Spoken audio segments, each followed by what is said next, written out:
Assalamualaikum warahmatullahi wabarakatuh. Halo teman-teman semuanya, perkenalkan saya Nida Naswa dengan NIM P0723112325 dari Poltekkes Kemenkes Kaltim tingkat 2A.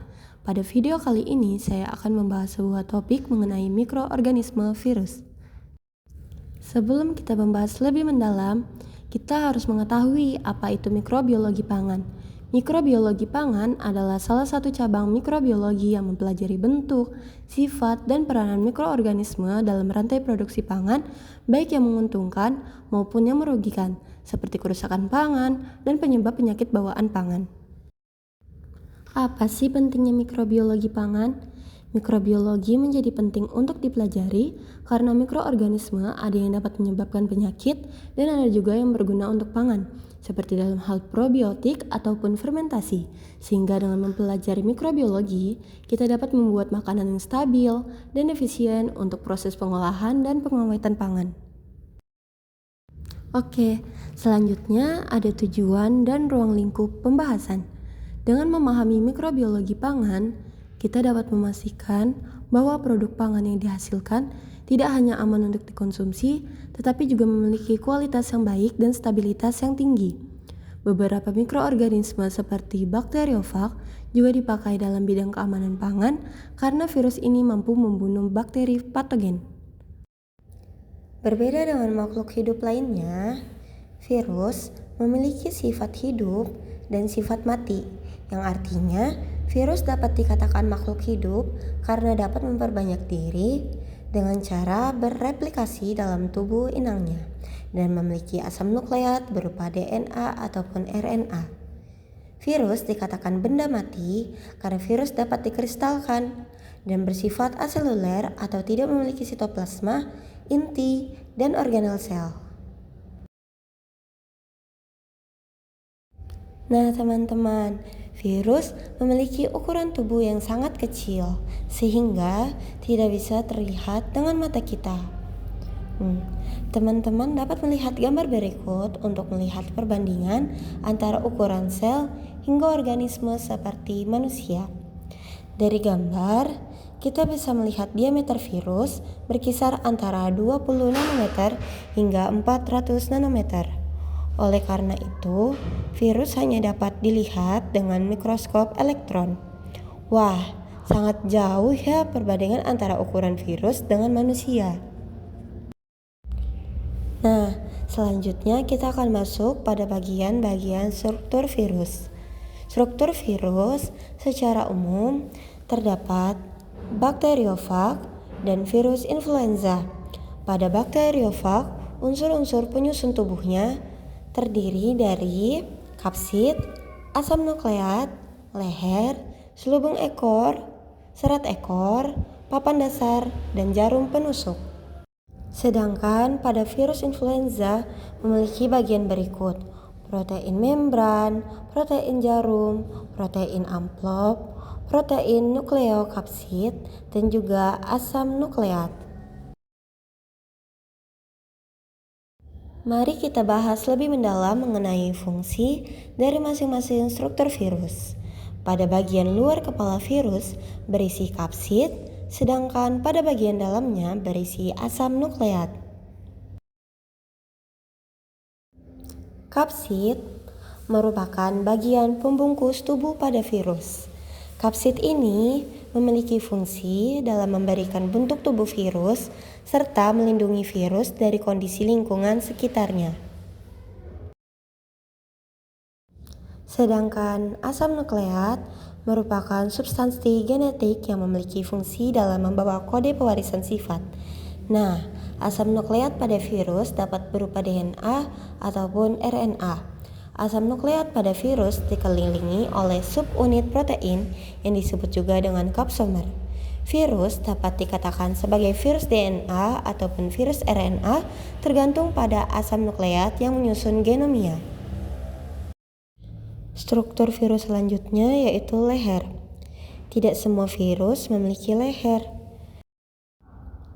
Bagian leher pada virus terbagi atas kerah dan juga leher. Pada leher virus berfungsi sebagai tempat untuk menyangga kepala virus. Selanjutnya yaitu ekor. Ekor virus merupakan bagian tubuh yang penting dalam melekatkan diri virus ke sel inangnya, serta memasukkan materi genetik virus ke dalam sel inang tersebut. Nah, pada bagian ekor terdiri atas lubung ekor, serabut ekor, lempeng dasar, dan juga jarum penusuk. Selubung ekor memiliki fungsi dalam menginfeksi DNA ke dalam sel Hopses, juga sebagai tempat penghubung antara kepala virus dan juga lempeng dasar.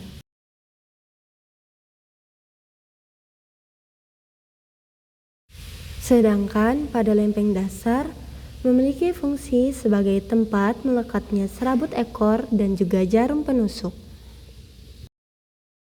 Nah, serabut ekor berfungsi sebagai penerima rangsangan serta membantu virus menempel pada sel inang. Sedangkan pada jarum penusuk berfungsi dalam melubangi sel inang agar DNA virus dapat masuk ke dalam sel inang.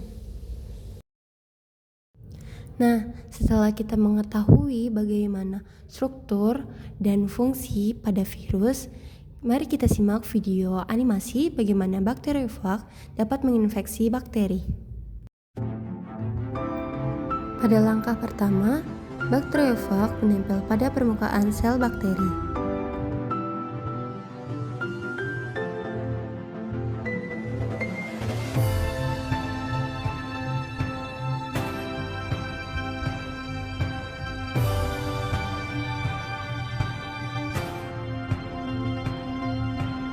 Selanjutnya, pada langkah kedua, bakteriofag menyuntikkan materi genetik.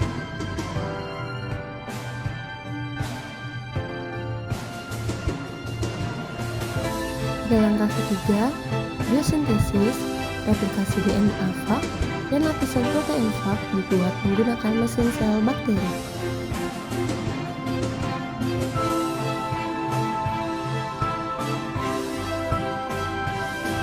Langkah keempat, pematangan partikel fag baru dirakit dan mengemas materi genetik di dalam lapisan protein.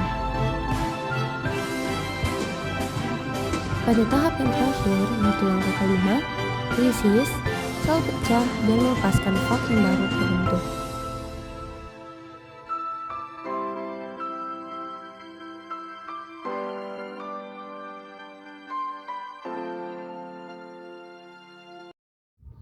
Setelah kita menyimak video animasi sebelumnya, apa sih peran virus dalam makanan?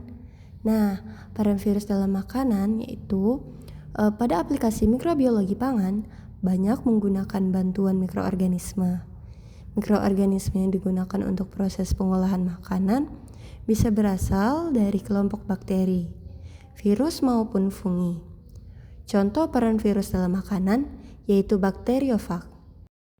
Meskipun bakteriofag termasuk ke dalam golongan virus, bakteriofag hanya menginfeksi bakteri dan tidak dapat menginfeksi manusia. Bakteriofag sebagai biokontrol menjadi alternatif yang dapat mengurangi kontaminasi dari bakteri patogen pada makanan seperti Escherichia coli, Bacillus cereus, Staphylococcus aureus, Listeria monocytogenes. Bakteriofag dapat diterapkan pada permukaan daging untuk menghindari perkembangan patogen dan dapat mengobati ayam yang terinfeksi Salmonella gallinarum dan mengobati penyakit disentri basiler.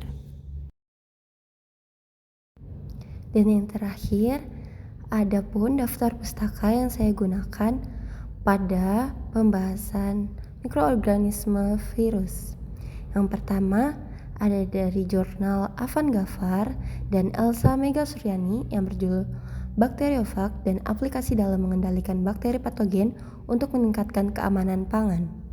Yang kedua, ada jurnal dari Hayun Duratul Farida dan Sylvia Kurniasari yang berjudul Pemanfaatan Mikroorganisme dalam Pengembangan Makanan Halal Berbasis Bioteknologi. Yang ketiga, ada buku dari Winiati Perahayu dan juga Nurwitri yang berjudul Mikrobiologi Pangan. Selanjutnya ada buku dari Aprianto Mulono yang berjudul Dasar Mikrobiologi Pangan. Dan yang terakhir ada buku dari Rima Azara dan Ida Agustini Saidi yang berjudul Mikrobiologi Pangan. Baik, sekian pembahasan materi mengenai mikroorganisme virus pada mata kuliah Mikrobiologi Pangan. Semoga materinya dapat bermanfaat. Sekian dari saya, wassalamualaikum warahmatullahi wabarakatuh.